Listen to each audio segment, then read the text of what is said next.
¿Qué tal?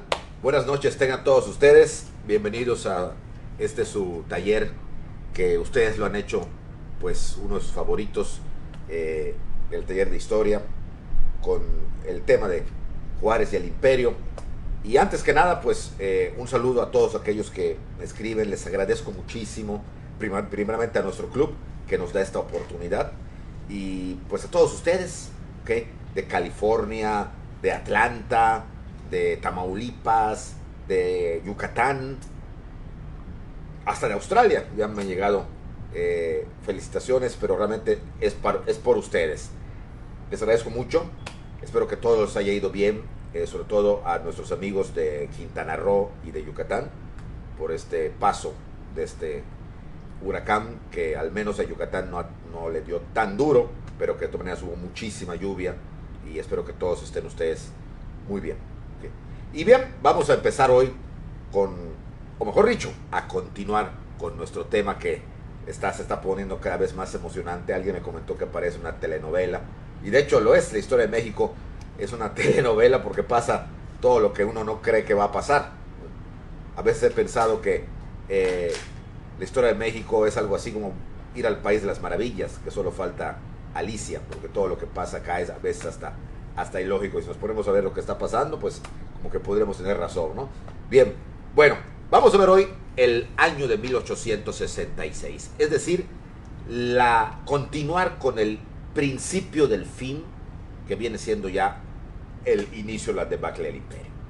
Ya comentamos que en 1866 llegaron dos noticias muy desagradables, una para el imperio, para Carlota, que había muerto su padre, ¿okay? Y otra para Benito Juárez, que había muerto su hijo, su hijo Antonio. Pero vamos a irnos a la parte política de 1866. Bien, don Benito Juárez se había quedado ya como presidente. Para muchos era un golpe de estado lo que había hecho. Había eliminado de un tajo a González Ortega, argumentando las facultades extraordinarias que le había dado el Congreso en 1863. Decide alargar su periodo hasta que terminara la guerra. O sea, estaba actuando como un dictador, como en la época romana. Cuando había alguna guerra o algo, desaparecían las autoridades comunes, o sea, el Senado, el consulado en la antigua Roma, y apareció un dictador. Y el dictador pues se quedaba hasta el fin de la guerra, con la diferencia de que nomás duraba 6 meses, y si no terminaba la guerra lo cambiaban. Juárez no, Juárez se va a quedar. Por eso en algunos tratadistas modernos llaman a este periodo la dictadura de Benito Juárez, y de alguna manera lo fue, porque lo fue. Él estaba investido de esas facultades que solamente tiene un dictador. No había poder legislativo, era él.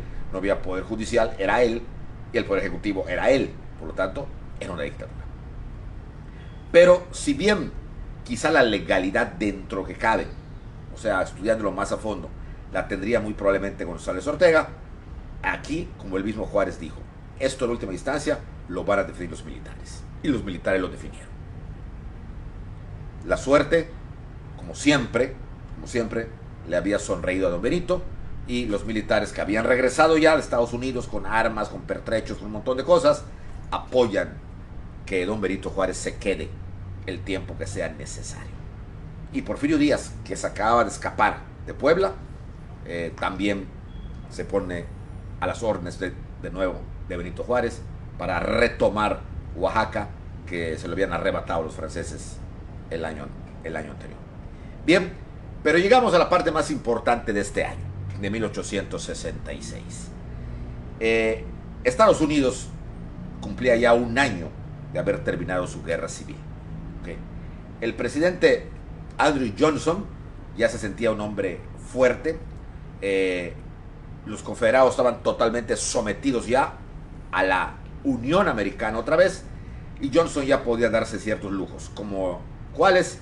Como el apoyar a Juárez, es decir, como declarar primero en la Casa Blanca y luego en el Capitolio de Washington, ¿okay?, que Estados Unidos reconocía como gobierno legítimo a la república encabezada por don Benito Juárez, aunque estuviera, repito, parado en un ladrillo pegado a los Estados Unidos, que era Paso del Norte, pero él era el que sería reconocido como presidente de la república. Desde aquí ya había un problema. ¿Por qué? Porque antes los Estados Unidos no habían intervenido por la guerra. Desde 1861, desde el momento en que sube Lincoln, Estados Unidos no podía decir esta boca es mía, porque demasiados problemas tenía. Y si bien los intervencionistas, los conservadores, le iban de alguna manera a los confederados, perdieron. Y esto cambiaba los planes, sobre todo del que mantenía el imperio, del que mandaba la lana, del que tenía el verdadero poder detrás del poder, Napoleón III, quien desde París, desde el Palacio de las Tullerías, veía con horror que el jueguito, o más que el jueguito, el juguete de su esposa Eugenia y de sus amigos mexicanos, Hidalgo y Estrada, empezaba a descomponerse. Estados Unidos declaraba a Juárez reconocido por ellos, y esto implicaba el apoyo norteamericano, no solamente moral, sino también militar. Y esto no le convenía a Napoleón III, y no le convenía para nada. Lo que seguiría seguramente sería entonces un extrañamiento de Estados Unidos a Napoleón, diciendo: ¿qué hacen tropas francesas ahí? O sea, ¿qué hacen? Esto era importante entenderlo. Para la mente de cualquier gente, especialmente de los norteamericanos, Maximiliano se sostenía porque estaban los franceses ahí. Maximiliano decía que los mexicanos lo querían, lo habían llamado. Entonces, la lógica sencilla de Johnson decía: bueno, si eso es la voluntad de los mexicanos, que se vayan los franceses, que se quede solo Maximiliano, a ver qué pasa. Si los mexicanos lo quieren, lo van a apoyar, y si no lo quieren, se va a demostrar. Para nadie era un secreto que Maximiliano se sostenía por las armas francesas. Eso no cabe la menor duda.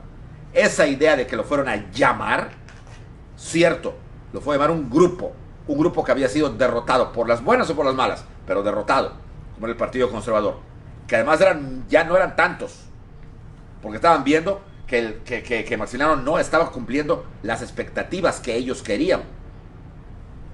Y el pueblo mexicano, que quizá hubiera apoyado a Maximiliano, el hecho de estar los franceses acá cometiendo tropelías y media, y más desde la ley del 3 de octubre que comentamos la semana pasada, aborrecían a los franchutes, como ellos les llamaban, y por ende a Maximiliano. O sea, era el momento de la verdad, una verdad muy amarga para el imperio y muy dulce para la república. Napoleón, todavía no quería tomar una decisión. Pensaba, como las cartas de Eugenia a Carlota, que todavía había oportunidad de corregir el camino. Y de hecho Eugenia se lo decía a Carlota, porque sabía que Carlota era la buena ahí, de que se corrija el camino, que se podía corregir aún. Estados Unidos, aunque reconociendo a Juárez, no parecía intervenir directamente porque no podía ni le convenía. Se estaba reconstruyendo lo destruido. Era la oportunidad, pero el archiduque estaba en Babia. Y seguía con todas sus fiestas y sus viajes a Cuernavaca, que parecía realmente un quinceañero enamorado de esa chiquita, de Conchita Sedán. Entonces, definitivamente no había de dónde, no había materia para poder corregirlo. Hay un refrán que dice, lo que Natura no da, Salamanca no lo presta. Y podríamos aplicarlo al archiduque. No estaba él realmente consciente de lo que pasaba y no tenía la capacidad para estar. Bien, pero sigamos. Y vamos a enfocarnos en Francia esta vez. Un poquito en Francia, en París. ¿Qué era lo que estaba ocurriendo en París en este momento? 1866. Primavera e inicios del verano. O sea, estamos hablando de marzo, abril, mayo, junio. En Francia las cosas iban muy mal. La prensa opositora a Napoleón y los diputados opositores como Julius Favre y otros más criticaban a Napoleón, que hacía 4 años que estaban metidos en México, desde el 62, porque ellos llegaron antes de Maximiliano, desde el 62, cuando vino la batalla del 5 de mayo, y Francia no veía ganancia en esto. Había una quiebra de dinero espantosa por estar sosteniendo un imperio, como decía Favre en su discurso, que ni le va ni le viene a Francia, sosteniendo a un archiduque austriaco que ayer fue enemigo de Austria y ahora es amigo,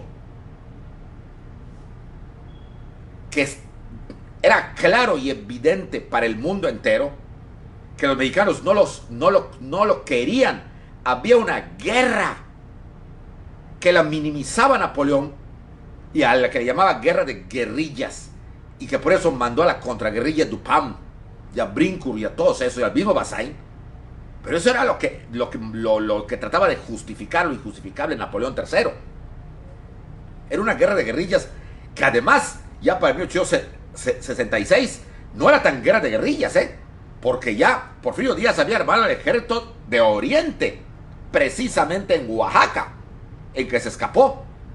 Y los que habían llegado, Escobedo había formado en poquísimo tiempo el ejército del norte y el ejército de Occidente. O sea, ya no se podía hablar en el 66 de guerrillas al estilo Nicolás Romero.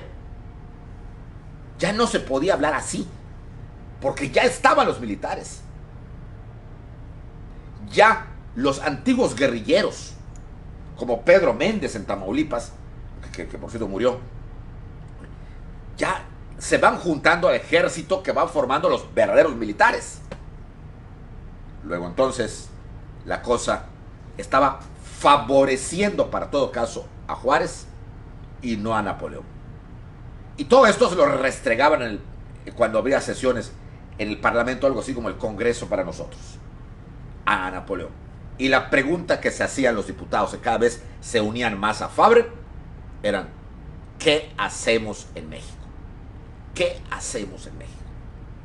Y junto con esta pregunta, las movilizaciones ciudadanas, que gente que salía a las calles de París principalmente, y en las puertas de Tullerías o de Saint-Cloud, se paraban con pancartas diciéndole: Majestad, ¿dónde está mi esposo? ¿Dónde están mis hijos? ¿Dónde están mis hermanos? ¿Qué hacemos en México?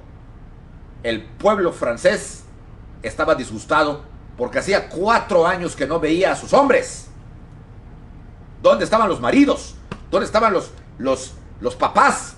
¿Dónde estaban los hermanos? Hasta los novios. ¿Dónde cariños estaban? ¿Por qué se están muriendo por una causa que no entendemos? ¿Por qué se están matando por algo que no le va ni le viene a Francia?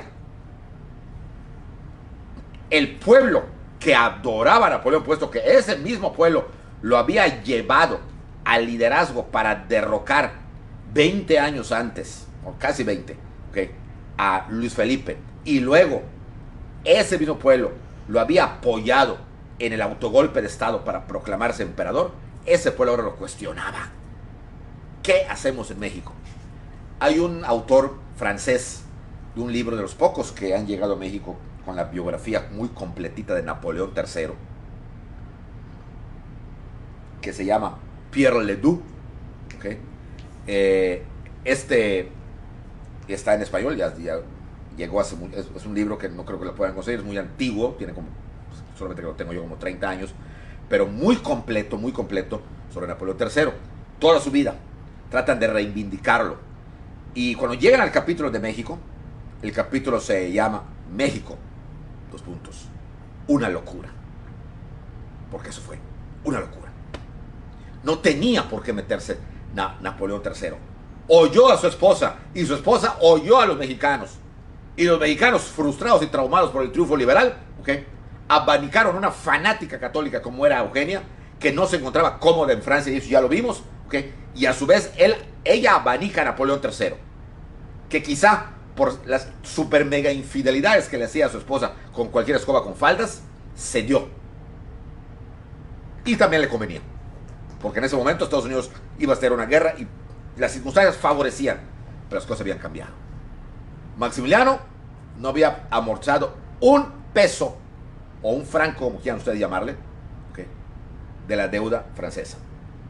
Los prestamistas y los que habían invertido en esto le reclamaban no a Maximiliano, a Napoleón. Todos aquellos créditos que se habían dado, ¿okay? Si esto truena, ¿quién los va a pagar? Era la presión que recibían a Napoleón. Morny, su medio hermano, que había invertido una cantidad inmensa, medio hermano de Napoleón, que había invertido una cantidad inmensa en todo esto, ¿okay?, estaba furioso. El Parlamento francés, o la Asamblea francesa, mejor dicho, furiosa.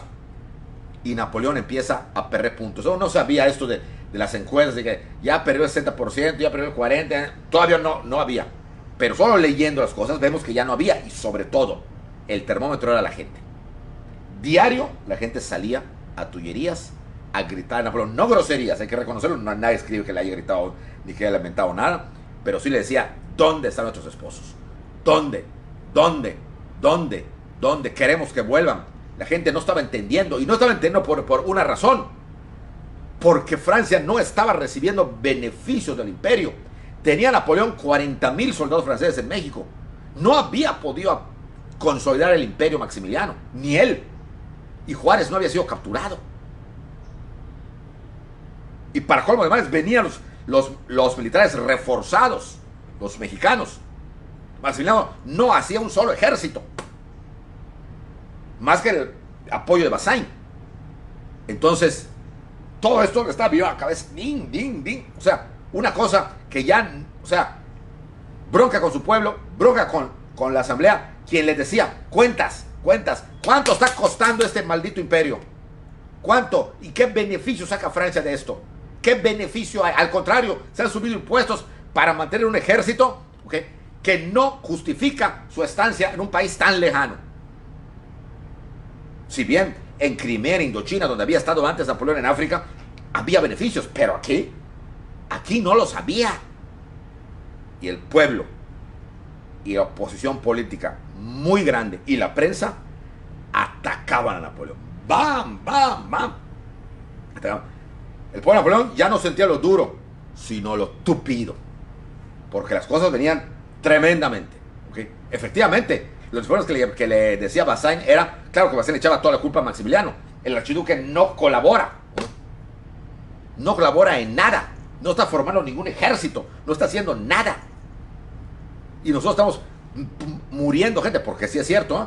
¿Okay? Cuando los mexicanos agarraban a soldados franceses, los degollaban. La guerra se volvió cruelísima, sobre todo a partir de la ley del 3 de octubre. Entonces ya colgaban a los franceses así tremendamente, entraban ya guerrilleros y soldados y no respetaban nada. Sobre todo a partir de la muerte del gran general José María Arteaga, que comentamos la semana pasada, junto con el general Carlos Salazar.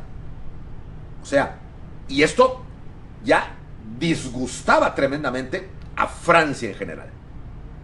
Ni captura de Juárez, ni victoria de ninguna manera, una deuda espantosa y sostener un ejército tan lejos que no beneficiaba a Francia. Napoleón, que de por sí era un tipo que ya empezaba a sentir los estragos de la enfermedad que años después lo llevaría a la tumba, que sería la hepatitis, o sea, una especie de cirrosis, ya no podía con el hígado, ya no podía porque era, y para colmo de males, en ese mismo año empieza a movilizarse el enemigo natural de Francia: Alemania, Prusia, como era el nombre de esa época. Uno de los príncipes prusianos, conocido como el canciller de hierro, Otto von Bismarck, que con el apoyo de todos los demás príncipes decide unificar los 38 estados prusianos bajo un solo gobierno. O sea, unificar el Reich, por así decir, alemán en un solo gobierno. Y esto implicaba eliminar el poderío y la influencia francesa de los estados prusianos. Y entonces Bismarck no se tienta el corazón, había preparado militarmente desde hacía años a su gente, teutones a fin de cuentas, y le declara la guerra a Francia. Esto era un problema porque ya la guerra la tenía en sus fronteras y no allende el Atlántico. O sea, la cosa se ponía fea. Si Bismarck se decidía a cruzar la frontera para encaminarse a París, para tomar París, Napoleón necesitaba esos 40,000 hombres que estaban en México, que el archiduque no había sabido aprovechar. Sin embargo, por la presión de Eugenia y todavía tratando de conservar su palabra, al fin y al cabo es una palabra Bonaparte, de un Bonaparte, trataba de conservarlo, pero la cereza del pastel, la gota que derrama el vaso y que llega en mayo de 1866.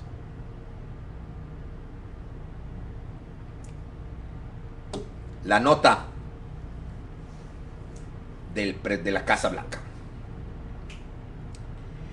El embajador, Mr. Motley, le informaba a Napoleón que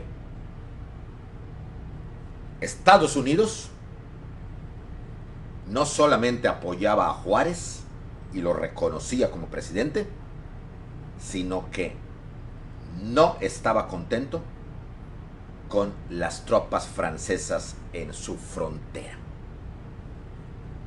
Y aunque no lo decía con estas palabras, le pedía a Napoleón fechas de retiro de sus tropas francesas, porque para Johnson era un peligro que en la frontera, o sea, México, hubiera tropas francesas. En resumidas cuentas, les daba a entender, o las quitas o yo intervengo. Ahora sí, Napoleón III se pone a temblar. Alemania por un lado, su pueblo por el demás acá. La oposición, la prensa, el fracaso de la política francesa, no habían logrado un peso. Juárez, vivito y coleando y libre como el viento, y el cereza del pastel. Estados Unidos apoyaba a Juárez y amenazaba veladamente a Napoleón, pero a buen entendedor, sobre todo políticos, estaba muy claro, era una amenaza para Francia, y Napoleón III se pone a temblar. No había otra. Si en 2 años que el archiduque había estado ahí y en 4 que Francia había estado ahí no habían logrado aplastar la oposición juarista, y Maximiliano en 2 años no había hecho absolutamente nada, tiempo más que suficiente, simplemente esto se acabó. Napoleón dice, esto se acabó. Y entonces habla con Eugenia, que también ya estaba enterada de lo que estaba pasando, pues no, tampoco era ninguna tonta. Y entonces Napoleón le dice a Eugenia, voy a retirar las tropas francesas de México. Ya no se puede más. La gente está furiosa, Eugenia, y tú lo sabes. La oposición me está presionando. Los Estados Unidos ya intervinieron. Y sobre todo, hay una declaración de guerra que necesito tropas aquí y no allá. Y le dice Eugenia, ¿y vas a abandonar al archiduque Maximiliano? Él se ha abandonado solo, querida, le dice. Él se aisló de todos, hasta del Papa. Lo siento mucho, pero tu juguete del imperio mexicano se ha roto. Cuentan los biógrafos de Napoleón que este fue el diálogo con Eugenia.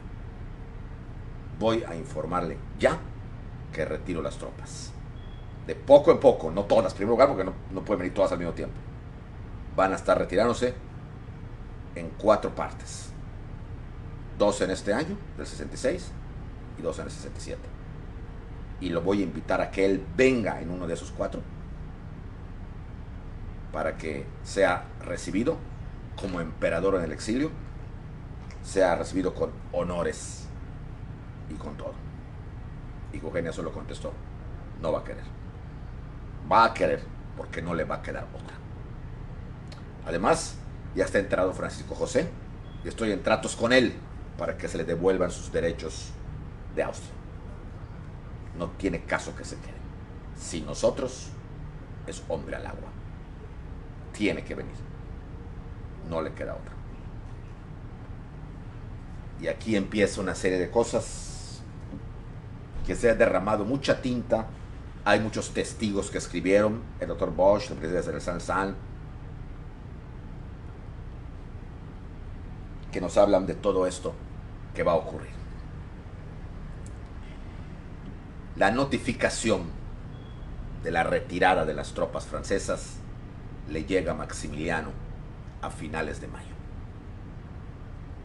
donde Napoleón le notificaba que lo sentía mucho, pero le echaba la culpa a Maximiliano, no crean que así nada más. Le decía que a falta del cumplimiento del Tratado de Miramar, que el primero no cumplió fue él, porque no pagó un peso, o sea, él Maximiliano, tenía que retirarse las tropas. Las necesitaba ya, que desde el momento de la firma del tratado quedó claro, así decía esta nota, quedó claro de que las tropas francesas iban a estar un tiempo en México mientras se hacía el ejército imperial mexicano, cosa que no se hizo. Ya es demasiado tarde. Las cosas se han acelerado y las necesito. Por lo tanto, van a ser embarcadas las primeras en este verano del 66, las segundas en el otoño, las terceras en el invierno del 67, y si queda algún resto sería en la primavera del 67. Le pido a vuestra alteza, lo trataba así, que en una de ellas regrese, ¿okay? Porque al no tener un ejército imperial, ¿okay?, y al ya contar Juárez con el apoyo de Estados Unidos, ¿okay?, su vida correría peligro. Regrese, será recibido con honores, será usted reconocido como emperador destronado, y estoy en pláticas con su augusto hermano para que le sean devueltos todos sus derechos hereditarios en Viena. Maximiliano, hombre de espíritu medroso, débil,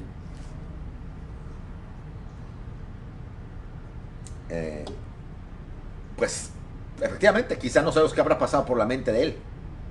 Quizá habrá pasado de que pues todo lo hice mal y lo mejor era, pues en verdad sí. Y entonces ahora faltaba comunicárselo a la buena, que era Carlota. Y después de una comida, clásico, Maximiliano le dice: Charlotte, hay esto. Y Carlota, muy molesta, dice: ¿cómo puede ese Bonaparte faltar a su palabra? Y le contesta Maximiliano: ese Bonaparte nos trajo aquí. Y solo hay de dos, Charlotte. O nos quedamos a contemplar el naufragio total, o nos vamos y reiniciamos una nueva vida. Cuenta, según las memorias de José Luis Blasio, que Carlota en ese momento como que se fue, se fue en su mente, y que le dijo: ¿cómo se llamaba aquella canción? Okay. Y que Maximiliano dice: ¿qué canción? Aquella que oímos una vez en Viena, en Miramar. No sé qué me habla. Sí, hablaba del mar. ¿Y qué le dijo? Charlotte, ¿te pasa algo? No me pasa nada. Empezaban algunos destellos de algo que nadie sospechaba, pero que la actitud era rara. No me pasa nada. Y entonces que no nos vamos. Pero que nos quedamos, le dice. No tiene caso que nos quedemos. Max, tú eres el emperador y no puedes someterte a las veleidades de un pobre diablo, porque eso es Napoleón, un pobre diablo. Tú eres un Habsburgo, él es un Bonaparte. ¿Cuándo se ha visto, okay, que los Habsburgos se sometan a los Bonaparte? No sabemos qué le conoció Maximiliano, pero le pudo haber dicho: pues te diré. Porque Napoleón el tío sometió duramente a a los Habsburgo, en su época tan que nos sometió que se casó con un Habsburgo. Bueno, Napoleón I. Bueno, dice, no tiene caso, Carlota, no tiene caso quedarnos. O sea, se van los franceses, Bazaine ya me lo comunicó también oficialmente, y si nos quedamos, Juárez va a regresar. Y le vas a permitir el triunfo a Juárez. Es que esto no se trata de permitir el triunfo. Los que nos mandaron aquí ya no les interesamos. Entonces no tiene caso quedarse. Hay que irse. Promete recibirnos. No, no, Max, no nos podemos ir. No nos podemos ir, ¿okay? Porque este es nuestro trono. Recuerden que Carlota veía a México como su salvación, aunque sabía de las infidelidades de Maximiliano con todas las niñas habidas y por haber en las noches de Chapultepec, y también sabía, porque lo sabía, la existencia de Concepción Sedano. Ella aún soñaba que tarde o temprano en México recuperaría a Maximiliano. En Viena no, en Europa no. Europa era algo ya viejo para ella, era algo que quizá le daba malos recuerdos. El encierro en Miramar, el abandono total en Madeiras, o sea, muchas cosas que quizá ella no quería ni recordar o la traumatizaban. México no. Y en México, algo muy importante que tenemos que entender, en México era una emperatriz. Ella era la número uno. Ella cuando mandaba y vaya que mandaba, y mandaba bien cuando no estaba Maximiliano. Ahí volvería a ser la secundona esposa de un archiduque secundón, que aunque muy homenajeado como emperador o emperatrices derrocados, serían eso. Porque ¿dónde iban a vivir? A Miramar, bajo la égida de Francisco José, bajo los desprecios de Sisi, que la vería ay, pobrecita. No, o sea, hay que tomar en cuenta también esa parte en la que estaba educada ella. Ya no le interesaba ir a Europa. Su padre había muerto, que era su amor. Ya no tenía caso. Ella se aferraría a México a como de lugar, y aferraría al otro. Y le dice, no te puedes ir, no te puedes ir. Pero ¿a qué nos quedamos? No tiene caso, no tiene caso. Aquí lo que hay, ya Bazaine dio la orden para empezar a desalojar del norte los guetos franceses. Tengo la copia de la orden a Brincourt. Brincourt está regresando, ¿okay? Y lo más probable es que Juárez vuelva a ocupar Chihuahua. Y conforme se vayan ellos acercando a México para irse a Veracruz, los mexicanos van a empezar a ocupar los liberales, perdón, van a empezar a ocupar lugares. Y así fue. O sea, Juárez va a empezar a volver. No tiene caso quedarse. No tiene caso, Charlotte. No tiene caso. Sí tiene caso, Max. Sí tiene caso, porque tú eres el emperador. No puedes permitir que un maldito Bonaparte, ¿okay? Te maneje así. Pero si no tenemos apoyo, y entonces con lo que Carlos sí lo vas a tener. Y aquí viene los que me han hecho el honor de ver el curso de la locura de una princesa. Lo vamos a recordar un poquito. Es cuando Carlota dice, te van a apoyar. ¿Y quién? Napoleón. ¿Napoleón? Dice, ¿pero cómo va a apoyar a Napoleón? Voy a ir a Francia. Entonces Maximiliano ve que su esposa era, o sea, es que era otra onda. Realmente Carlota era una mujer que, mis respetos. Voy a ir a Francia. Voy a hablar con Napoleón. Me tiene que recibir. Y lo voy a obligar a que te ayude. No te puede abandonar. Porque es un pobre plebeyo. Es un pobre piojo que ha llegado al poder. Y Maximiliano, ante la enjundia, la vehemencia de su mujer, que él no tenía, dice, ¿y tú crees que te haga caso? Me tiene que hacer caso. O sea, aquí no se trata de que amor me tiene que hacer caso. Porque va a estar hablando con una princesa. Entiéndelo, Max. Y tiene que quedar claro. Y ese tipo lo sabe. Yo soy Carlota Amalia Leopoldina de Bélgica. Hija de Leopoldo de Bélgica. Nieta de Luis Felipe de Orleans. Tengo sangre real en las venas. Y he escalado el trono por derecho. Y no por pillaje como él. No por pillaje como los Bonaparte. Maximiliano dice, ay, pues tranquila, Carlota, cálmate. No me calmo. Porque el solo pensar que tú te doblegas ante un pillo que no tiene realeza, me enferma. Y te tiene que ayudar. Porque se lo voy a restregar en esa cara Bonaparte que tiene. Maximiliano confía. Pues sería la última opción. Tú aguántate acá. Vasai no se va a ir hasta el último trecho. Y mientras haya soldados franceses, México está seguro. Me da tiempo de ir y volver. Y volveré con refuerzos. No te voy a abandonar, Max. No te voy a abandonar. Está bien. Y efectivamente se prepara el viaje lo más en secreto posible, porque evidentemente cuando se supiera que se iba Carlota, ante las noticias que llegaban de Europa, pues tanto liberales como conservadores iban a sacar sus conclusiones. Los liberales contentos, se va. Se va. Quiere decir que ya se va. Y pretende salvar primero a su consorte. Que ella esté a salvo y luego se va a ir él. Para que no se vea que se van juntos. Esa era la idea de los liberales. Y los conservadores, ¿se van? ¿Se van? ¿Qué va a pasar con nosotros? Si entra Juárez va a empezar un juicio, nos van a agarrar a todos, nos van a matar a todos. ¿Qué vamos a hacer? Hay que evitar que se vayan. Sin embargo, todo estaba definido. Maximiliano acompaña a Carlota hasta un pueblito fuera de la Ciudad de México llamado Ayotla, en donde se despiden. Se despiden y le dice, Carlota, tu misión es la más importante ahora. Tienes que triunfar. Voy a triunfar, Max. Confíen en mí. Confío, Charlotte. Confío en ti. Porque si fracasas, me voy a ver obligado a pensar muy seriamente en la abdicación. Y solo dijo esa palabra. Bueno, Carlota cambió, como si fuera una bipolar. Cambió. ¿Qué eres? ¿Qué has dicho? No tiene caso seguir si tú fracasas. ¿Para qué? No.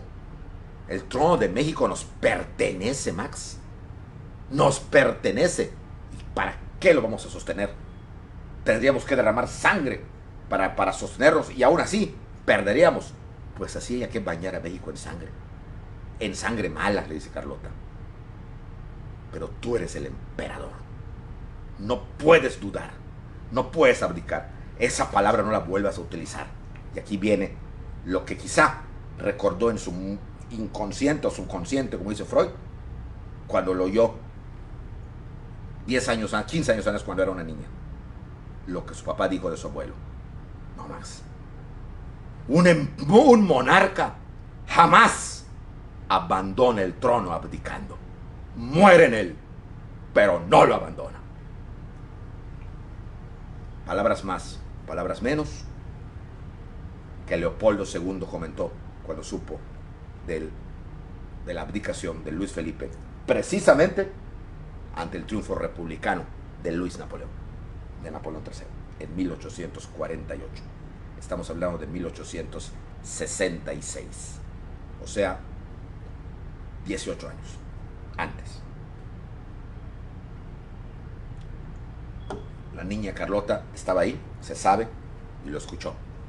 Algo se le habrá quedado y le dijo lo mismo que oyó 18 años antes decir a su padre. Un monarca no abdica nunca. Muere en el trono, pero nunca abdica. Maximiliano queda perplejo ante la valentía de esta mujer, que quizá nunca conoció bien y desgraciadamente nunca la valoró como tal. Claro, la va a valorar ya cuando ya era demasiado tarde. Clásico, ¿no? Y entonces, está bien, Carlota, confío en ti. Adiós, Max. Se despiden. No hay mucha información si fue una despedida romántica o no. Para los muy imperialistas piensan que sí, fue una despedida romántica. La última, para otros, pues ya la frialdad entre ellos era muy, muy grave, sobre todo de Maximiliano hacia ella. Y Carlota agarra su carruaje y se va rumbo a Veracruz. La primera parada es la ciudad de Puebla, donde ahí acompañan a Carlota, por lo general, gente belga, que la custodiaba desde la época de su padre. El general conde van der Smissen, al que luego se le atribuyó, sin comprobarlo nunca, la paternidad de un supuesto hijo de Carlota, que tampoco tuvo. Y toda una comitiva belga. Tenía dos damas de compañía, Madame Dublinger y la señora Velázquez de León y la señora del Barrio. El único mexicano que va con ellos es Joaquín Velázquez de León, o sea, el matrimonio. ¿Okay? Y ahí los iban a esperar los mexicanos, porque ahí estaban, en París estaban Almonte, Estrada, Hidalgo, eran los que estaban ahí. ¿Ok? Bien, pues entonces se van y la primera parada es Puebla. En Puebla, según las memorias de la señora Velázquez de León, que escribió, en Puebla, Carlota, como a las 3 de la mañana, se levanta donde estaba hospedada y quiere ver al señor Esteva. Esteva era el prefecto imperial de Puebla, pero ya lo habían cambiado, ya no era. ¿Okay? Y quiere verlo, ya no, ni vivía ahí, ya se había cambiado, ya vivía en la Ciudad de México. Y ella se levanta y quiere verlo, pero le dicen, pues es que ya no es acá. No, pues yo quiero verlo.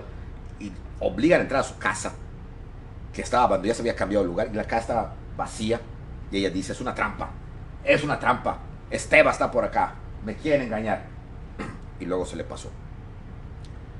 Aunque lo comenta la señora Velázquez de León en sus memorias, que hizo después, en ese momento no hubo tanto alboroto por una actitud así. La tenían como una actitud de una mujer caprichosa y nada más, no que fuera a pasar algo más. Posteriormente llegan a Veracruz y otro show. En Veracruz, cuando va a subir al barco, el barco francés lo iba a llevar, pero cuando estaba subiendo al barco y ve la bandera francesa, se niega. No me subo. ¿Pero por qué no? Le dicen los franceses. Porque tiene bandera francesa. Me subo, que la bajen y pongan la mexicana. No se puede, dice, es un barco francés. Pues no me subo. Pues que no me subo, que sí, la bandera. Y empieza un show delante de todos los veracruzanos, que es cuando se dan cuenta que Carlota se va a algo. Y es ahí en Veracruz donde, no recuerdo si Vicente Ría Palacio, creo que fue él, escribe esa canción famosa de Adiós mamá Carlota. Adiós mamá Carlota, adiós mi tierno amor. Y entonces, que sí me subo, que no me subo, que sí me subo. Tienen que intervenir ahí todo el mundo. Hasta que Basay dice, pues ya. Si va a ir, que se vaya. Pero ¿cómo vamos a bajar la bandera si es un barco francés? Pues la bajen. No, pongan la mexicana ya. Pero es un barco francés, pues sí. Al menos que cuando se mete su camarote la pueden bajar, porque que vea que es mexicana la bandera. Está bueno. Y ahí le pone la bandera mexicana. Pues ahora sí se sube. Sube, ok. Y se va a su camarote. Algunos autores, entre ellas la señora Velázquez de León, habla que desde que entró al camarote no salió de ahí. Y que inclusive mandó para que nadie la viera, mandó tapar hasta las ventanitas de su camarote para que nadie la viera ni ver. Una oscuridad tremenda. Y que todo tenían que llevarle ahí, a su camarote. Ya la actitud de ellas era extraña. Otros dicen que no, que realmente no hay datos más que las memorias de Velázquez de León, que pueden ser, como se escribieron mucho después, ¿okay? Y ella no la vio, quizá inventó todo esto, pero en fin, difícilmente que alguien haya inventado esto, sobre todo una persona tan cercana a Carlota. Por fin llegan a Europa. Esto fue en junio de 1866, en donde Almonte, que era el encargado de ir a recibir a Carlota, ¿okay? Se equivoca de estación y en vez de ir a buscar, porque llega a un barco y de ahí se va a una estación de tren y se va, en vez de ir a una estación, se fue a otra. Cuando llega Carlota a París, no había nadie para recibirla, entonces tiene que tomar un coche de alquiler, como se llamaba antes, y se va a un hotel. O sea, desde ahí las cosas. Todo eso lo van informando a Napoleón, quien en sus escritos decía, de los mexicanos no me extraña nada que hayan hecho esto, y menos de Almonte. Bueno, por fin, okay, logran contratar con Carlota en un hotel, okay, y ella dice que quiere ir a ver a Napoleón. Quiere ir a verlo. Napoleón empieza a poner pretextos. No puedo, tengo mucho trabajo. Pues Diario Carlota mandaba uno, tiene que recibir, yo soy la emperatriz de México. Y como la prensa estaba detrás de ella y caía bien, y Napoleón estaba caído ante la prensa, pues ella no quiere recibir a la emperatriz. No quiere, y Napoleón se empieza a enfermar, y se enfermó de verdad. Ay, el hígado, el hígado, el hígado, el hígado. Pues, se empieza a enfermar y Eugenia dice, hay que recibirla, Luis. O sea, no puedes seguir esto así, tienes que recibir a esta señora. No, yo no quiero. Mientras tanto, ya Carlota empezaba a mostrar algunos signos así raros de ansiedad. De ansiedad. Como que se desesperaba todo, como que todo pensaba que lo estaban siguiendo. Miraba por todos lados, me están siguiendo. Ya no quería salir del hotel. Ya no quería salir del famoso Gran Hotel. O sea, y estaba pendiente de que no quería tomar agua más que la que ella agarraba de las fuentes. Porque decía que Napoleón la quería envenenar y que por eso no la quería recibir. Empieza un trauma contra Napoleón, ¿okay? Al que empieza a ver así como ya raro. Por fin, presionado por su esposa y convaleciente después de haber estado en cama varios días, Luis Napoleón recibe a Carlota en su casa de campo de retiro, no era el campo que estaba junto a ellos, Saint-Cloud. Algunos dicen que fue en Tullerías. La documentación que hay, oficial al menos, es que fue recibida en Saint-Cloud, en el antiguo Palacio Saint-Cloud, que ya no existe tampoco. Ni Tullerías ni Saint-Cloud existen. Existieron, pero los comuneros lo incendiaron y lo destruyeron poquitos años después de esto. Bueno, y es recibido por Napoleón. La entrevista, de la que hay muchísimos datos, porque Eugenia, que va a ser longeva y va a vivir mucho tiempo, va a escribir, no memorias, porque no se puede llamar memorias, pero va a escribir muchas cosas que ella recordaba años después en el exilio inglés. Eugenia comenta que fue muy tensa. El recibimiento, Carlota entró totalmente de negro a la entrevista con Luis Napoleón y que fue muy tensa. A diferencia de hacía 3 años, donde fue muy amable todo, ahora no. De hecho, Napoleón, cuando empieza a hablar, Napoleón la recibe, le da la bienvenida y le dice, Napoleón, señora, ¿quién pudiera prever el futuro? Hace 3 años aquí todo era cordialidad y era felicidad. Hoy las cosas han cambiado. Entonces Carlota contraataca y le dice, así es, y precisamente en esos cambios vuestra majestad nos abandona.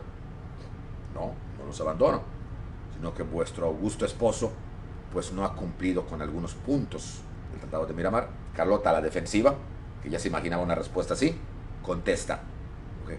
Si vuestra majestad quisiera decir en qué puntos, pues principalmente en los puntos del ejército mexicano.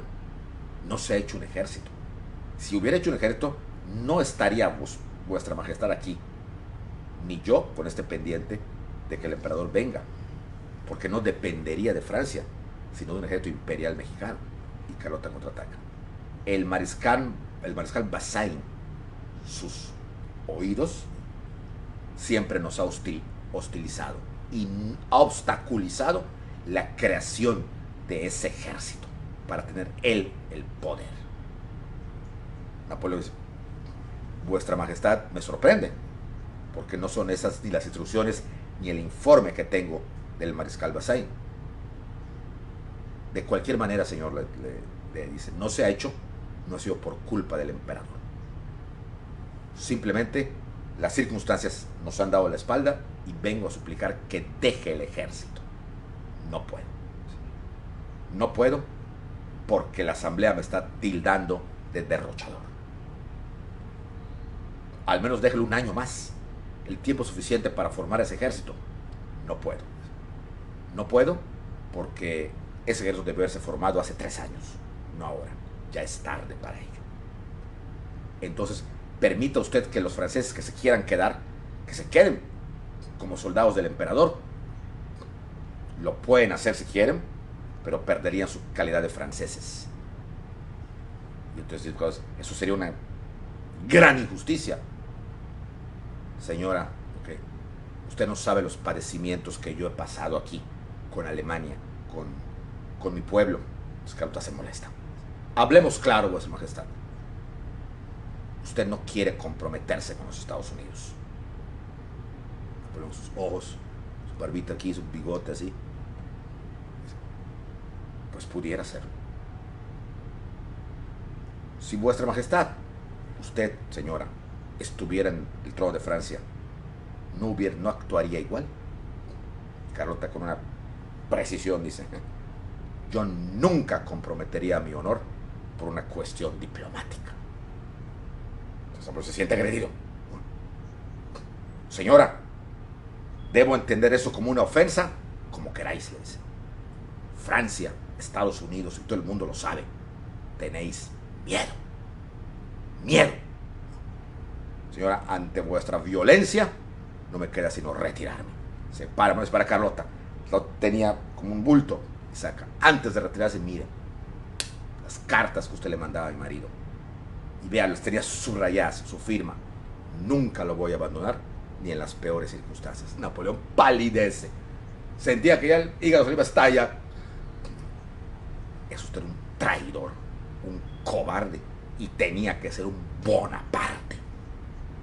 Por su culpa abdicaremos. Y Napoleón contesta, ya, furioso: hagan lo que se les pegue la gana. Con Francia no cuentan. Abdiquen. Con permiso. Y deja a Carlota hablar sola. La situación tensísima. Carlota perdía completamente el apoyo de Francia. Pero ella tenía que llegar con algo con Maximiliano. Maximiliano la esperaba triunfante, por así decir. Y ahora resultaba que no. Desesperada, Carlota sale de Saint-Cloud, ya pensando que Napoleón es un demonio. Pensando que Napoleón es el diablo en persona. Y entonces, desde ahí, dice: ¿qué voy a hacer? ¿Qué puedo hacer? Y se le ocurre Viena.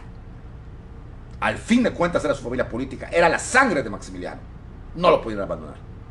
Y agarra un tren con su séquito, igual, pensando que la estaban persiguiendo. Pero entonces ya no decía que la estaban persiguiendo. Ya decía claramente que Napoleón la quería matar. Y lo decía a todos lados: Napoleón me quiere matar, Napoleón me quiere matar, Napoleón me quiere matar. Y entonces llegan a Viena. Ahí la recibe Francisco José, muy amable, muy amable. Y de hecho ya había llegado el mes de septiembre. Y ahí en Viena fue el último acto, vamos a llamarle oficial, público, que hace Carlota, porque ahí celebra, Francisco José le da esa potestad de celebrar el 16 de septiembre como Día de la Independencia Mexicana. Y Carlota preside una ceremonia, en el Palacio de Invierno en Viena, ante el disgusto de Sisi, que veía que Carlota se lucía. Era septiembre.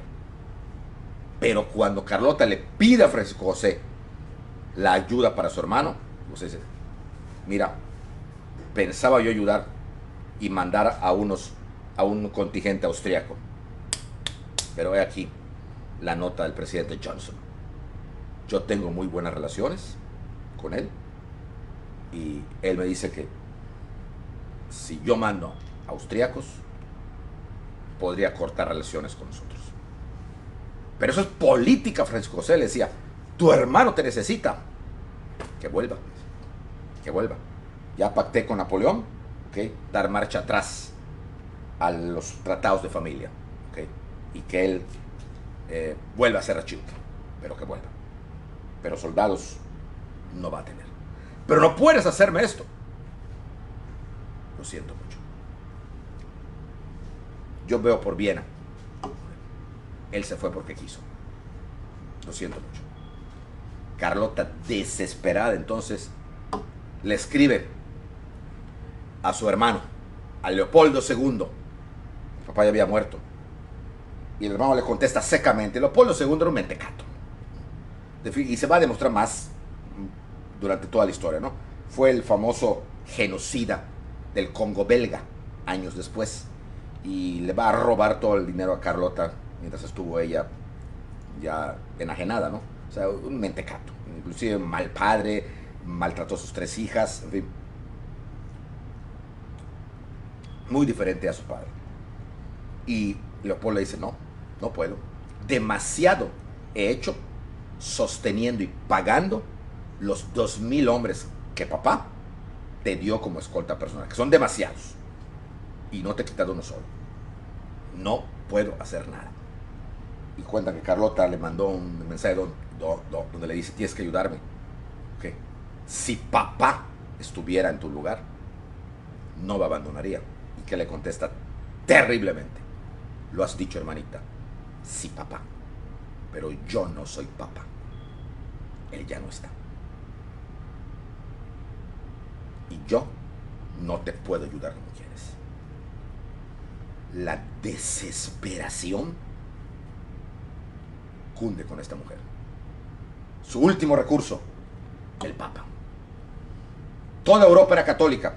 Bueno, digo, menos Victoria, que era anglicana. La reina Victoria, que por cierto que era su prima, a la que no recurre precisamente porque pues era anglicana. Y entonces pide audiencia con el Papa.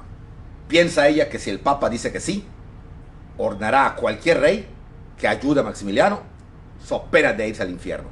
Pero Carlota se olvidó de algo, de su pleito con el nuncio Meglia, de su pleito donde no le dio al Papa gusto, donde ratificó las leyes de reforma junto con su marido.